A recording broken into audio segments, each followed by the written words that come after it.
You are 20 years old, and the last thing your father ever carved for you was a small wooden truck, its wheels rounded smooth by his pocket knife, long before either of you understood how much of your life would eventually be spent behind the wheel of a real one. In Leningrad, before the war, your father worked at the Kirov factory, and on Sundays, he taught you to repair engines in a courtyard workshop that always smelled of grease and machine oil. He died 2 winters before the Germans ever reached the city's outskirts, and you kept the small wooden truck on a shelf above your bed, more habit than sentiment, until the autumn of 1941 gave it a weight you never expected an old toy to carry. Your mother, Irina, and your younger sister, Vera, remain in the apartment you grew up in, 3 rooms on the 4th floor of a building near the Neva River, and the small wooden truck rides in your coat pocket now,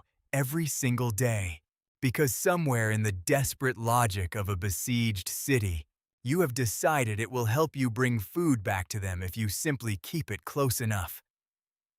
Before the siege, your life is built from small, ordinary certainties. You work as a driver for a state trucking cooperative, hauling machine parts between factories, and you are good enough at engine repair that other drivers bring you their trucks before they bring them to an official mechanic. Your closest friend, Alexei, drives the route beside yours and has an inexhaustible collection of jokes about factory foremen that somehow never repeat themselves. There's Elena, a telephone operator you met at a factory dance, whose laugh you have been chasing for the better part of a year, without quite working up the courage to ask her anything more serious than whether she is free on Sunday. Leningrad in those final months of peace still carries the particular energy of a city proud of itself. The Hermitage crowded with visitors on weekends, the Kirov Theater selling out performances weeks in advance,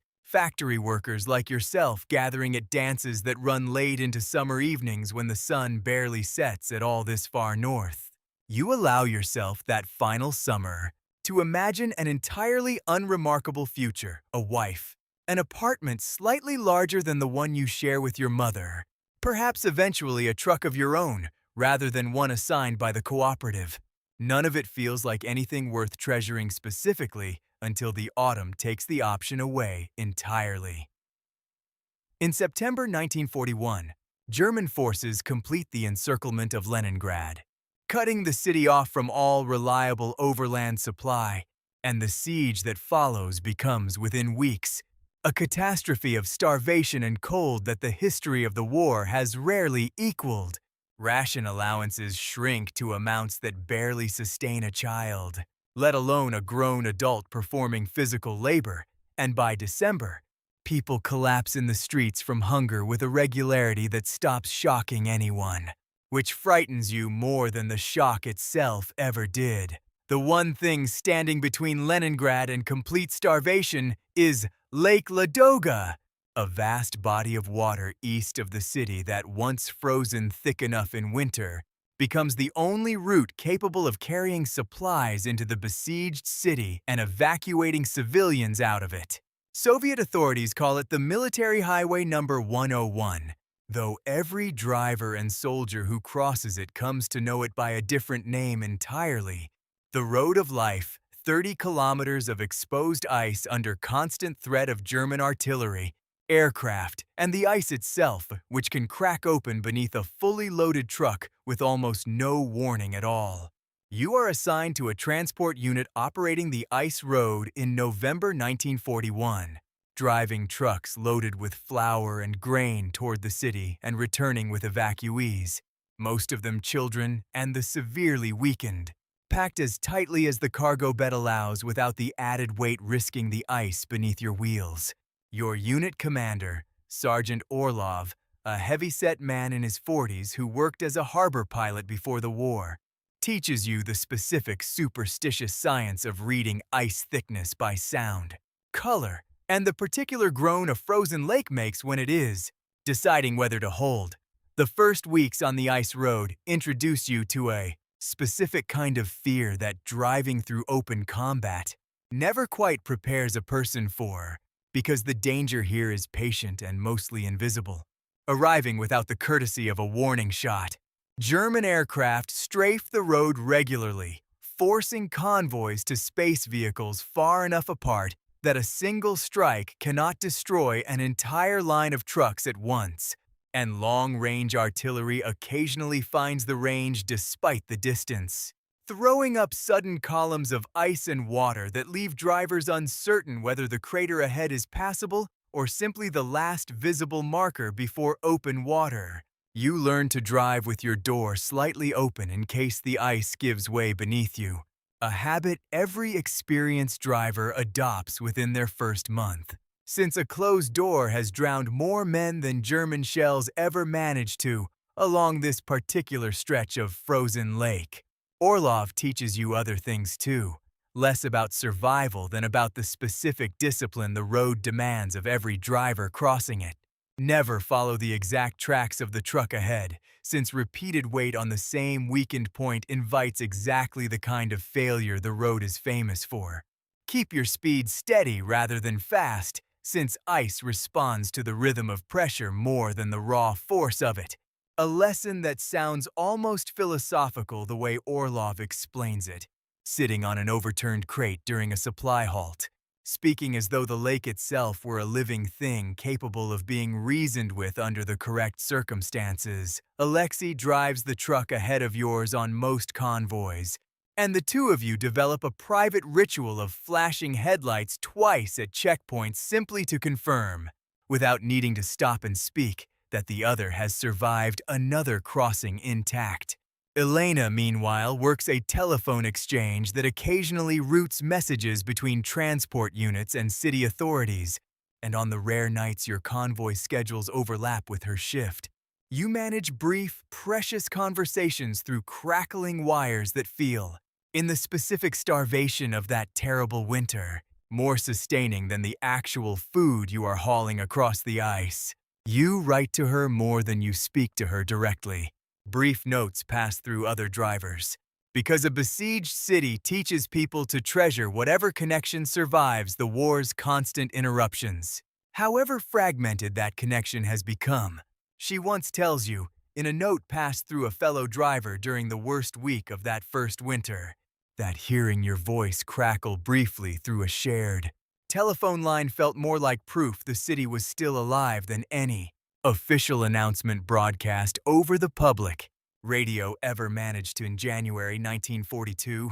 During one of the coldest weeks the city experiences throughout the entire siege, your convoy is ordered to evacuate a group of children from an orphanage whose building has been damaged by shelling, along with the elderly and severely malnourished patients from a nearby hospital ward. The children are thin in a way that unsettles you more than any battlefield wound you will later witness, their eyes too large for faces that have lost the fat that normally rounds a child's cheeks, and several of them have to be carried rather than walk to the trucks, too weak to manage the short distance from the damaged orphanage building on their own strength. A young nurse accompanying the group moves between children with a calm, exhausted efficiency that suggests she has performed this exact task more times than any person should reasonably have to, checking pulses, adjusting blankets, speaking softly to the ones frightened enough to cry, despite having little strength left for crying properly. A small girl no older than 6 or 7 is placed in your truck's cab beside you because she is too weak to sit upright unsupported in the open cargo bed with the others. She does not speak during the first hour of the crossing, staring instead at the small wooden truck riding in your coat pocket where it has slipped slightly into view. Until finally, in a voice barely above a whisper, she asks whether it is a toy. You take it out and place it in her small, freezing hands, telling her it was carved by your own father, that it survived one war already inside a family that intends for it to survive this one as well. She holds it the rest of the crossing without saying anything further, though something in her expression, for the first time since she boarded your truck, resembles something close to a child again rather than simply a small, exhausted survivor. Midway across the lake that same night, the truck ahead of yours, driven by a young soldier named Fedorov who joined your unit only weeks earlier, strikes a section of ice weakened by a recent artillery strike nobody has yet marked or reported. You watch, from a distance too far to prevent anything, as the truck's rear wheels break through first, the vehicle tilting at an angle that gives the men still aboard only seconds to scramble free before the ice gives way completely beneath the engine's weight. Sergeant Orlov organizes a rescue effort immediately. Ropes and boards passed forward along the stalled convoy, and between the combined effort of a dozen soldiers working in freezing darkness, everyone aboard Fedorov's truck is pulled from the water alive, though 2 of the evacuated patients succumb to the cold within hours, despite blankets and immediate attention. Fedorov himself sits shaking uncontrollably beside the road for nearly 20 minutes before Orlov physically lifts him back into a working vehicle,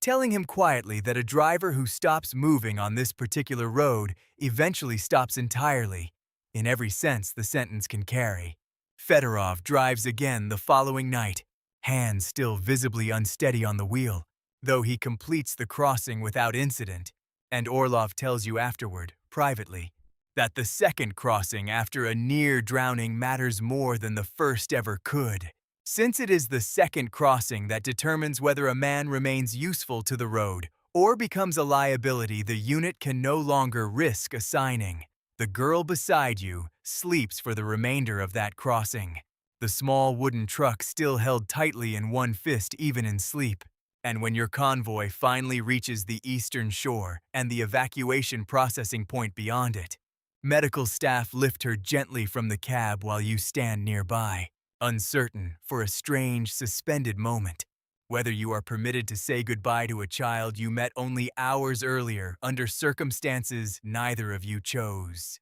She does not let go of the wooden truck as they carry her toward a waiting train bound for the Soviet interior, and you decide, watching her disappear into the crowd of similarly thin, silent children being processed alongside her, that some objects are worth losing if losing them means a person survives to hold something at all.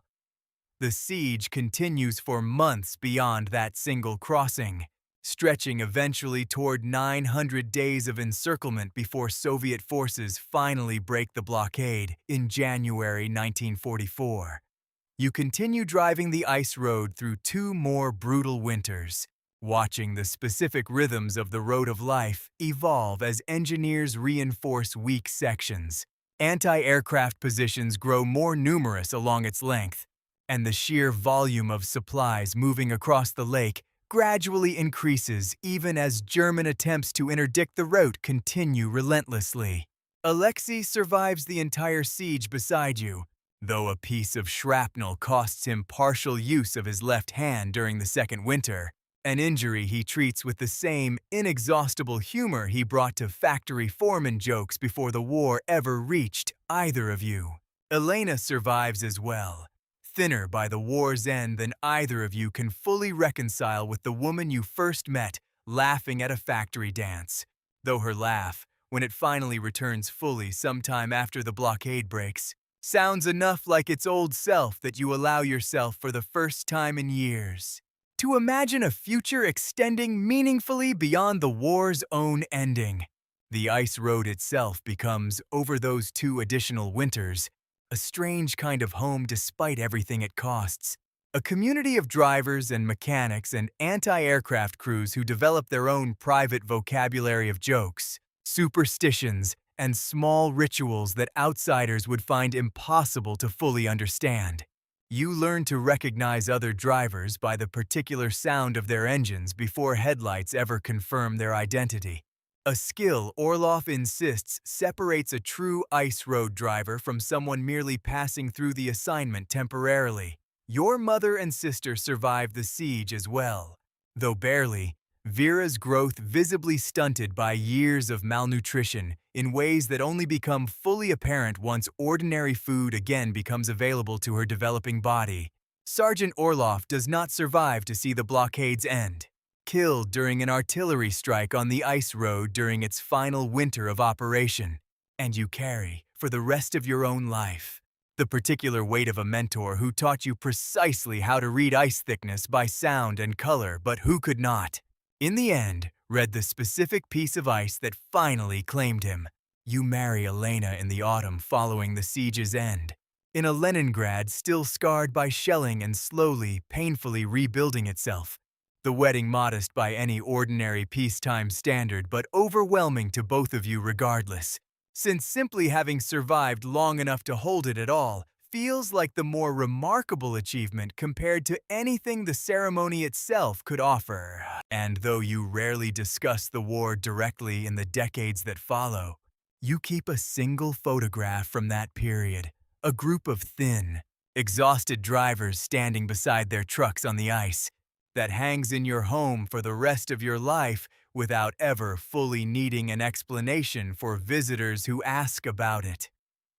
You are 76 when a letter arrives from a woman in Novosibirsk, now a grandmother herself, who explains that she was evacuated as a small child across Lake Ladoga during the terrible winter of 1942, and that she has spent decades searching for the young driver who once gave her a small wooden toy truck during that crossing, an object she kept for the rest of her life and has now passed to her own grandchildren, along with the story attached to it. Her letter describes details you had long assumed only you still remembered. The specific cold of that particular night, the sound the ice made beneath the tires, a fragment of a song one of the other evacuated children hummed quietly somewhere behind her in the cargo bed. Details that arrive now, decades later, with the strange, disorienting force of a memory suddenly confirmed as real by someone other than yourself. She does not know your name, only the general details of that particular convoy, and a description vague enough that finding you at all required considerable persistence and no small amount of fortune. You write back, confirming what she already suspected, and enclose a single photograph of yourself as a young man standing beside a truck on the ice. Taken the same winter you gave a small girl the only thing you had left of your own father to offer her. When your own grandchildren ask, years later, what the road of life actually felt like to drive, you tell them it felt like carrying an entire city's future across ice thin enough to hear it thinking about breaking beneath you, and that the specific weight of that responsibility never fully leaves a person's hands, even decades after the ice itself has long since returned each winter and thawed again every following spring, indifferent, the way ice always eventually is, to everything it was once asked to carry,